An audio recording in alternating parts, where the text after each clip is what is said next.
नमस्कार, स्वागत है आपका। आप देख रहे हैं रिपब्लिक भारत का डिजिटल प्लेटफॉर्म और मैं हूं आपके साथ पलक सहगल। ईरान में इस वक्त बहुत कुछ हो रहा है और बहुत संभव है कि आने वाले समय में ईरान में तख्ता पलट हो जाए।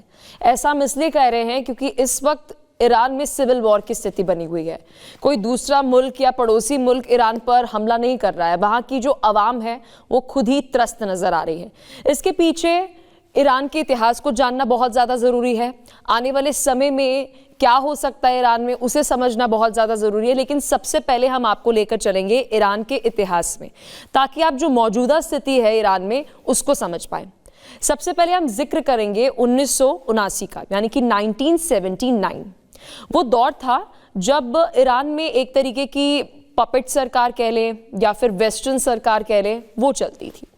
उस समय अगर हम ईरान की बात करें तो वहाँ पर पर्शियंस भी बहुत ज़्यादा रहते थे। ईरान की पॉपुलेशन अगर हम बात करें तो उनका जो रहन सहन का तरीका था, कपड़े थे, वो बहुत ज़्यादा वेस्टर्न थे, जो आप तस्वीरों में बहुत बार देखते ही होंगे। और उन तस्वीरों में हम आपको अभी दिखा भी रहे हैं कि ईरान में किस तरीके का उस वक्त रहन सहन लोगों का होता था।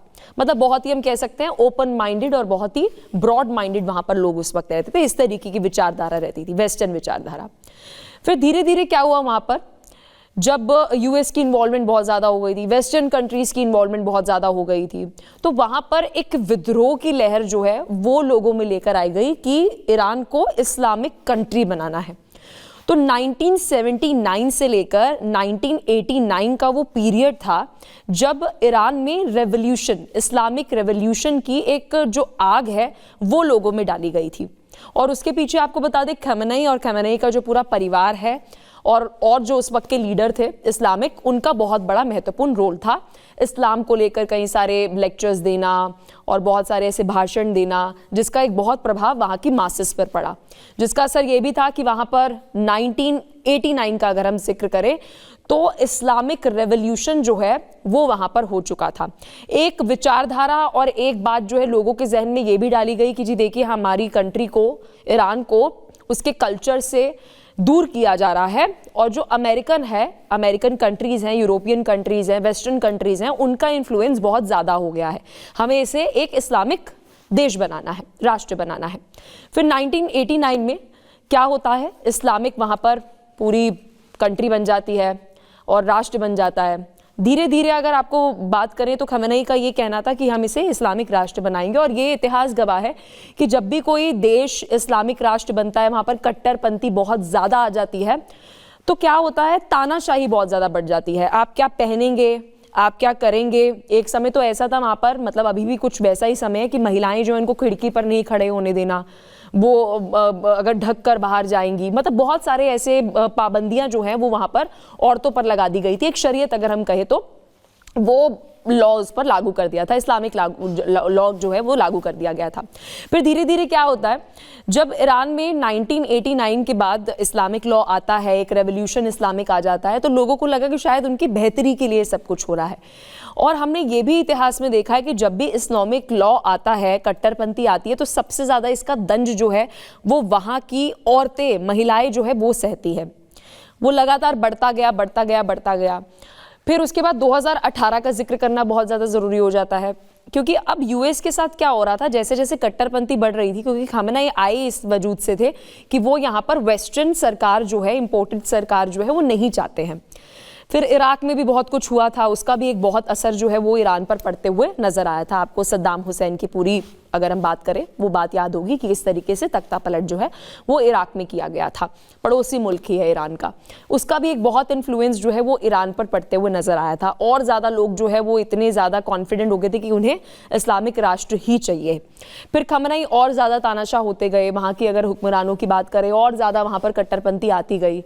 फिर वहाँ के जो लोग हैं, एक तरफ अमेरिका रुष्ट, क्योंकि उसको समझ नहीं था, उसको ये अच्छा नहीं लग रहा था कि क्यों अमेरिकन कंट्रीज़ जो है, वेस्टर्न कंट्रीज़ के अनुसार जो है वो मिडल ईस्ट नहीं चल रहा है, ईरान नहीं चल रहा है।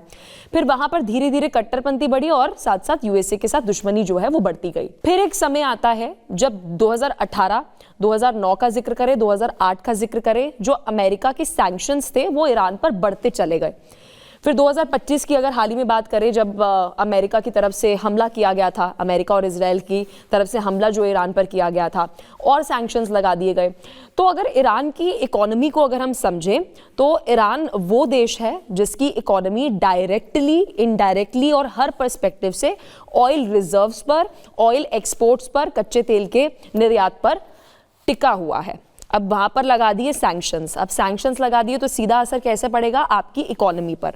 अब वहां पर महंगाई बहुत ज़्यादा हो गई है, वहां के युवाओं की अगर हम बात करें उनके लिए वो जॉब अपॉर्चुनिटीज़ नहीं है, वो बहुत बहुत अलग देशों को देखते हैं, वहां पर किस तरीके से टेक्नोलॉजी बढ़ रही है, वहां के लोग खुली आज़ादी में लोकतांत्रिक देश में जी रहे हैं, उसे वो देखते हैं।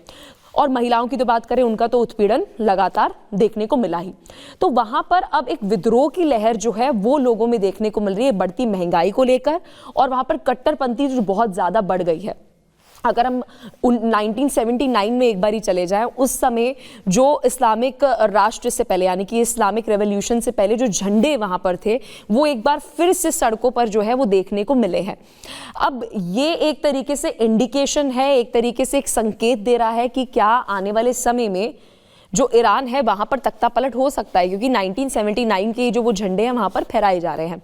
अब बात करते हैं खमेनेई के जो पैतृक जगह, जो उनका होम टाउन है, वहां पर लोग आगजनी कर रहे हैं, पुलिस स्टेशन, सरकारी इमारतें वहां पर आगजनी कर रहे हैं, उनको आग के हवाले कर रहे हैं। यानी कि डायरेक्टली ये भी संकेत दिया जा रहा है जो करंट लीडरशिप है खमेनेई की, सुप्रीम लीडर की, उससे वहां के लोग बिल्कुल भी खुश नजर नहीं आ रहे हैं। ये हमने आपको पूरी हिस्ट्री समझाई और अभी क्या ईरान में हो रहा है वो हम आपको बता रहे थे। अब आपको बताते हैं कि जियोपॉलिटिकली और दूसरी कंट्री की क्या इन्वॉल्वमेंट जो है वो होते हुए नजर आएगी। डोनाल्ड ट्रंप एंड अमेरिका, क्योंकि 1979 में ही अमेरिका ही था जो वहां पर एक बड़ी इन्फ्लुएंस जो है ईरान पर रखी थी। क्योंकि देखिए, अमेरिका लेट्स जस्ट एक्सेप्टेड नहीं चाहता है कि कोई भी ऐसी कंट्री जिसके पास ऑयल रिजर्व्स हैं या रेयर अर्थ मिनरल्स हैं वो और ज्यादा आगे विकसित हो, क्योंकि वो सुपर पावर बन जाएगा। आने वाले समय में यूरेनियम, ऑयल रिसोर्सेज ये बहुत ज्यादा महत्वपूर्ण है। अब बात करते हैं आने वाले समय की। आने वाले समय में ये कहा जा रहा है कि अमेरिका, डोनाल्ड ट्रंप की तरफ से बात कह दी गई है कि अगर वहां पर प्रदर्शनकारियों पर आपने हमला किया या उन्हें मारा या कुछ भी किया तो वहां पर अमेरिका दखल करेगा। अमेरिका दखल करेगा तो डायरेक्टली आप ये लगा सकते हैं कि दो मार जो है वो ईरान पर पड़ते हुए नजर आएगी। एक जो सिविल वॉर, अंदरूनी गृह युद्ध जो है वो इस वक्त ईरान में चल ही रहा है, और दूसरा ये कि अमेरिका अगर हमला करता है तो डायरेक्टली एक और युद्ध जो है फ्रंट पर खुलते हुए नजर आएगा।